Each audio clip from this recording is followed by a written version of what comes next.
যেটা পুলিশি যে ধারাটা সেটা অত্যন্ত লঘু প্রকৃতির ছিল, মনে যেন হচ্ছে এটা বেল পাওয়ার পক্ষের ধারাগুলো এরকমই ছিল। অ্যাডভোকেটও সেটাই বলেছিলেন, এই ধারাতে একদিনের বেশি বেল, একদিনেই উনি বেল পেয়ে যাবেন।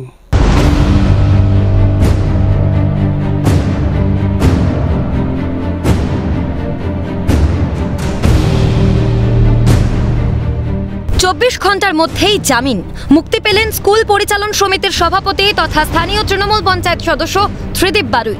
ঘটনায় আতঙ্কিত এবং আশঙ্কিত কাকদ্বীপের বীরেন্দ্র বিদ্যানিকেতনের ভারপ্রাপ্ত প্রধান শিক্ষক মিলনকান্তি পাল। ঘটনার পুনরাবৃত্তি ঘটতে পারে বলে মনে করছেন তিনি। দপ্তরের কাছে সভাপতি পরিবর্তনের আবেদন জানাবেন বলেও জানিয়েছেন ভারপ্রাপ্ত প্রধান শিক্ষক। আমি আতঙ্কিত ঠিক না বলে বলা ভালো যে আশঙ্কিত, আশঙ্কা করছি আবার এরকম ধরনের ব্যবহার হতেই পারে। দপ্তরকে আমি জানাবো যে এরকম সভাপতির সঙ্গে আমি কাজ করতে আমার অসুবিধে হচ্ছে, আপনারা আপনাদের মতো সিদ্ধান্ত নিন, এটি আমি অনুরোধ করব। সম্প্রতি স্কুল চলাকালীন ভারপ্রাপ্ত প্রধান শিক্ষককে হেনস্থা, পড়ুয়াদের সামনেই শিক্ষককে ঘাড় ধাক্কা, মারধর ও হুমকি।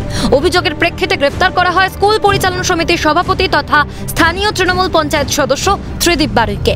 বৃহস্পতিবার তাকে আদালতে পেশ করা হলেও ধোপে টিকল না। 24 ঘন্টার মধ্যেই জামিনে মুক্তি পেয়ে গেলেন ত্রিদীপ। প্রশ্ন উঠছে, তৃণমূল নেতা বলেই কি ছাড়? লঘুধারায় মামলা, বিরোধী বক্তব্যে আবারও উঠে এলো সেটিং তত্ত্ব। আইনজীবী যারা ছিলেন তারা জামিনের আবেদন করেছেন এবং সেখানে আমরা দেখেছি যে বেলআউট সেকশন রয়েছে এবং স্বাভাবিক কারণে সেখানে কিন্তু জামিন পেয়ে যায় আমাদের ত্রিদীপ বারুই, তিনি জামিন পেয়েছেন।